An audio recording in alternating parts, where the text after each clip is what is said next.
గారు, స్థానికంగా ఉన్నటువంటి హెల్త్ ఆఫీసర్స్, డాక్టర్, ఇక్కడ వచ్చినటువంటి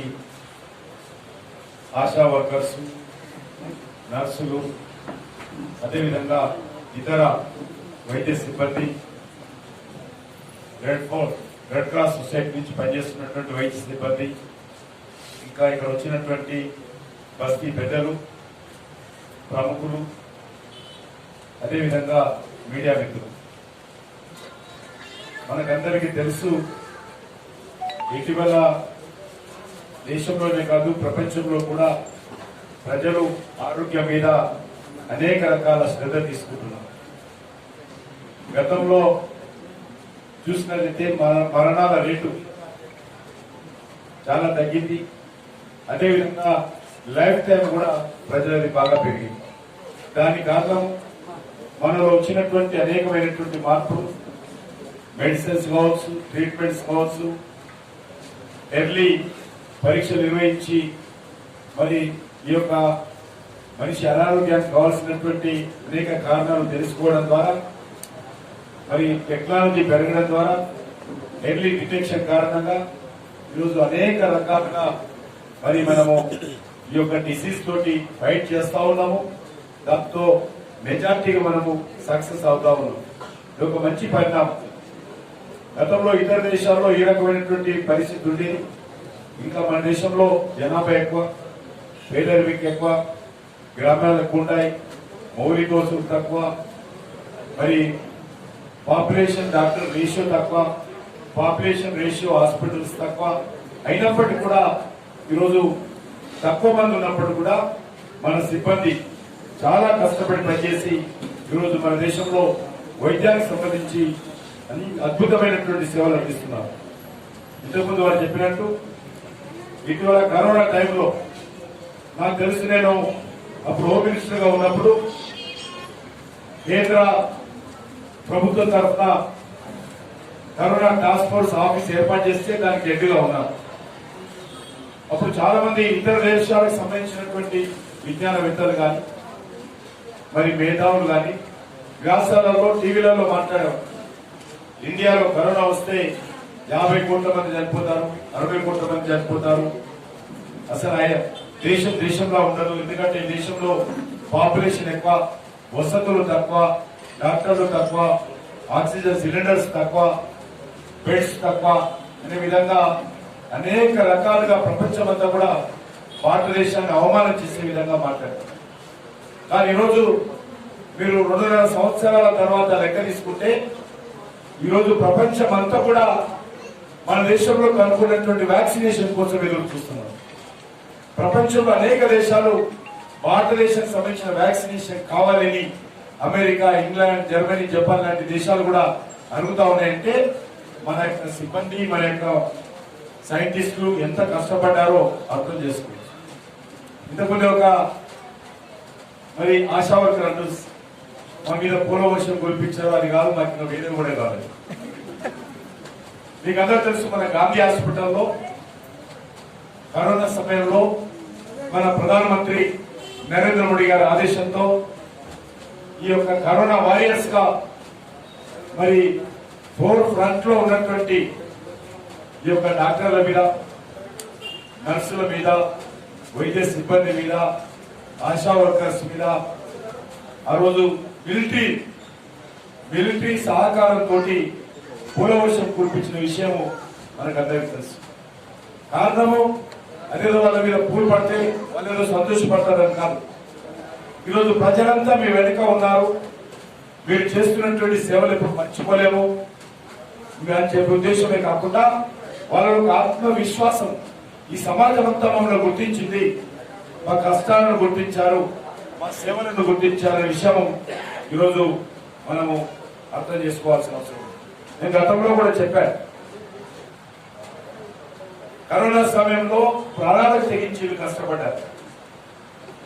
డాక్టర్లు ఏదైనా ఒక అపార్ట్మెంట్ లో ఉంటే అపార్ట్మెంట్ వాళ్ళందరూ కూడా తీర్మానం చేసి ఈమె కరోనా పేషెంట్ మధ్యలో ఉండొస్తుంది, ట్రీట్మెంట్ ఇస్తుంది అక్కడ, కాబట్టి ఆమె మా అపార్ట్మెంట్ లో రావద్దని చెప్పి తీర్మానం చేసి, ఏమైనా ఒక బస్తీలు ఉంటే బస్తీలలో ఎవరైనా ఆశా వర్కర్స్ ఉంటే ఈమె కరోనా పేషెంట్ మధ్యలో తిరుగుతుంది కాబట్టి మా బస్తీకి రావద్దన్నారు.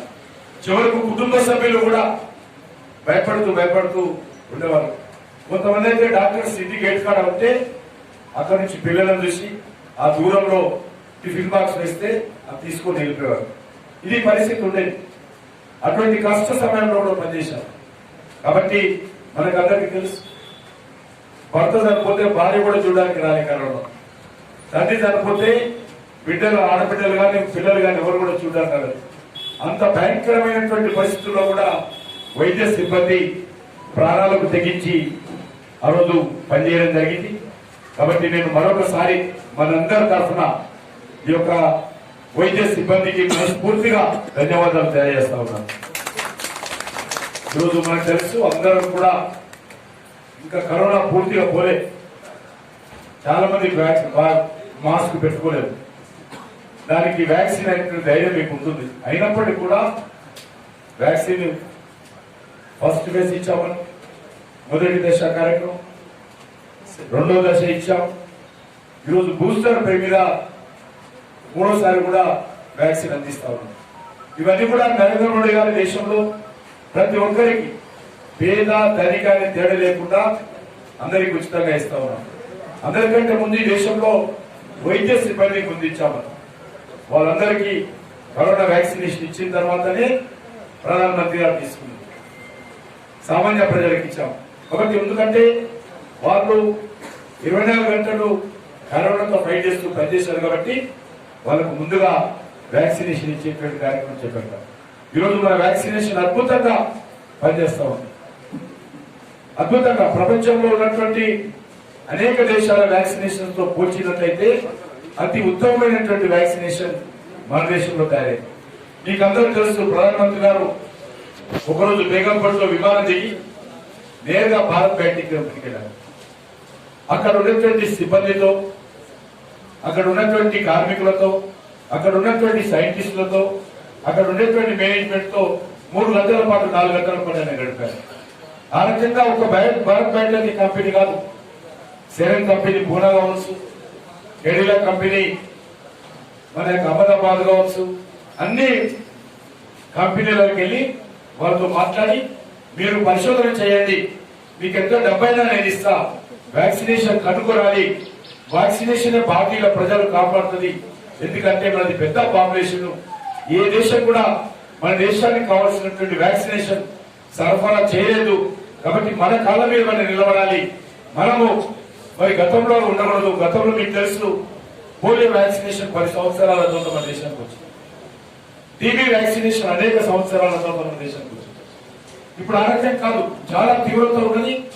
రోజు లేట్ అయితే కష్టమైనటువంటి పరిస్థితుల్లో మరి ప్రధానమంత్రి గారు ఆ రకంగా వ్యాక్సినేషన్ విషయంలో మరి అందరితో ప్రతిరోజు ఈవినింగ్ 8:30 to 9 o'clock వ్యాక్సిన్ మీద అన్ని కంపెనీలతో మాట్లాడేవారు. వచ్చేంత వరకు ఎవ్రీడే నైట్, అంటే ఒక మిషన్ మోడ్ తో ఆ రోజు అందరం పనిచేశాం. కాబట్టి నాకు తెలిసినంత వరకు ఏ దేశంలో అయినా ఒక ప్రధానమంత్రి ఒక వ్యాక్సిన్ తయారు చేసేటువంటి కంపెనీలకు పోయి అక్కడ పనిచేస్తున్నటువంటి సామాన్య కార్మికులతో పాటు, సైంటిస్టులతో పాటు, మేనేజ్మెంట్ తో 4 గంటలు గడిపినటువంటి చరిత్ర ప్రపంచంలో ఏ దేశంలో కూడా లేదు. అది మన దేశంలోనే జరిగింది. కాబట్టి ఆ రకంగా అద్భుతంగా మన సిబ్బంది, మన సైంటిస్టులు అందరూ పనిచేశారు. కాబట్టి ఎంతో నష్టం జరుగుతుంది, కోట్ల మంది చనిపోతారనుకున్నటువంటి మన దేశంలో ఈరోజు నష్టం జరిగింది. అది కూడా జరగకూడదు, కానీ తక్కువ నష్టంతో మనం బయటపడ్డాము. ఇంకా కరోనా పూర్తిగా పోలేదు. అందరూ జాగ్రత్తలు తీసుకోవాల్సిన అవసరం ఉంది, అన్ని రకాలుగా. ఇంకా వ్యాక్సినేషన్ ఎవరైనా తీసుకోవాలంటే, నేను మొన్న తిరుగుతూ ఉంటే కొంతమంది ఫస్ట్ డోస్కి వచ్చారు. ఎందుకు ఈరోజు తీసుకోవాలంటే నాకు భయమైందంట. కాబట్టి ఎవరు భయపడాల్సిన అవసరం లేదు. ఈరోజు కోట్లాది మంది దేశంలో తీసుకున్నారు.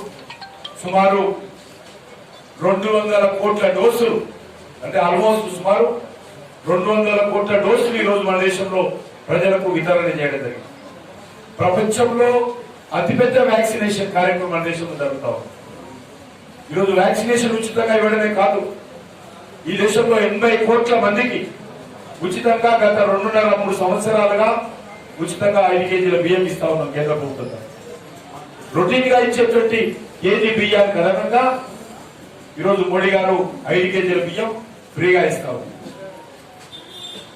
ఈ రకంగా 3,60,000 కోట్ల రూపాయలు ఈరోజు ఉచిత బియ్యం మీద కేంద్ర ప్రభుత్వం ఖర్చు పెట్టింది.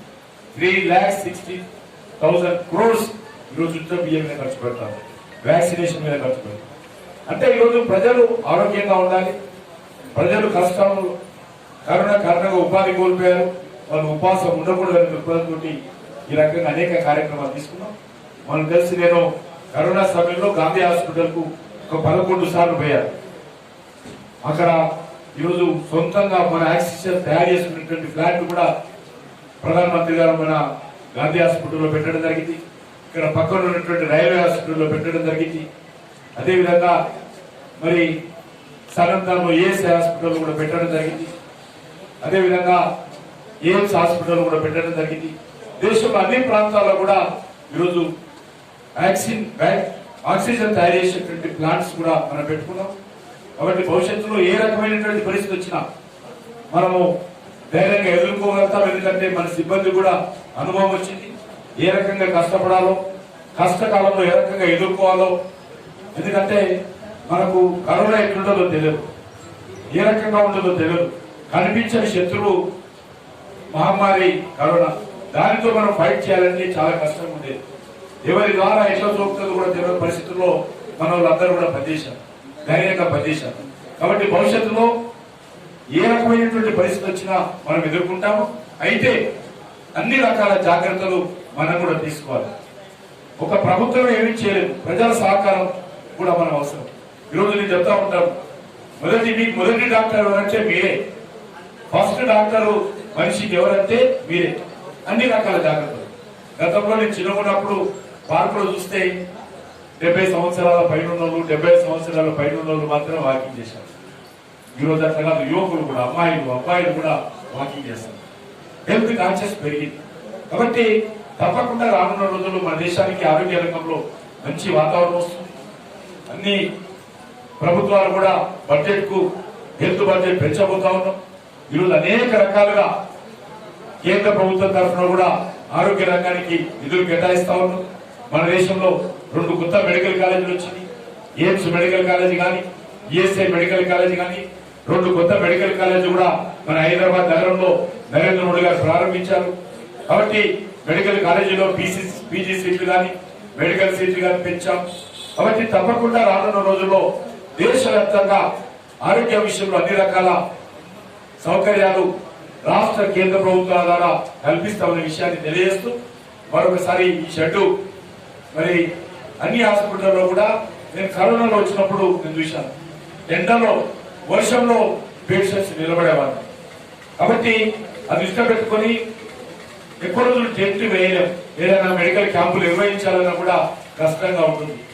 సరిపోని బడ్జెట్ తో టెంట్ల కింద ట్రీట్మెంట్ చేయాలంటే కష్టం. ఇది దృష్టిలో పెట్టుకొని నా కాన్స్టిట్యూన్సీలో ఉన్నటువంటి అన్ని ప్రాథమిక హెల్త్ కేంద్రాల్లో ఈ రకమైనటువంటి షెడ్స్ వేయించారు. ఎందుకంటే దీని ద్వారా మెడికల్ క్యాంపులకు కానీ, లేకపోతే పేషెంట్ల బంధువులు కానీ, పేషెంట్లు కానీ, వర్షానికి కానీ, ఎండకు కానీ ఏదైనా సరే వాళ్ళకు ఉపయోగపడాలి. నేను డాక్టర్లను అడిగాను, ఏం కావాలి ఉందంటే నాకు చెప్పారు. కాబట్టి ఇదే నిర్ణయం తీసుకున్నాను. భవిష్యత్తులో కూడా సికింద్రాబాద్ పార్లమెంట్ నియోజకవర్గంలో ఉన్నటువంటి అన్ని ప్రాథమిక ఆరోగ్య కేంద్రాలు, దాంతో పాటు గాంధీ హాస్పిటల్ కూడా అనేక రకాలుగా కార్యక్రమాలు నేను మధ్యలో తీసుకొచ్చడం జరిగింది. రైల్వే హాస్పిటల్ మరింత అభివృద్ధి చేస్తా ఉన్నాం. ఈఎస్ఐ హాస్పిటల్ దేశంలోనే ఒక ఆదర్శమైనటువంటి హాస్పిటల్ గా, ఈఎస్ఐ మెడికల్ కాలేజీ దేశంలోనే ఒక మంచి మెడికల్ కాలేజీగా తీర్చిదిద్దేటువంటి ప్రయత్నం చేస్తా ఉన్నాం. అక్కడ కూడా సుమారు 800 కోట్లతో అవుట్ పేషెంట్ కొత్త బ్లాక్ నిర్మాణం చేస్తా ఉన్నాం. ఈరోజు మరొక 750 కోట్లతో ఎయిమ్స్ హాస్పిటల్ కొత్త బిల్డింగ్ కూడా కడతా ఉన్నాం.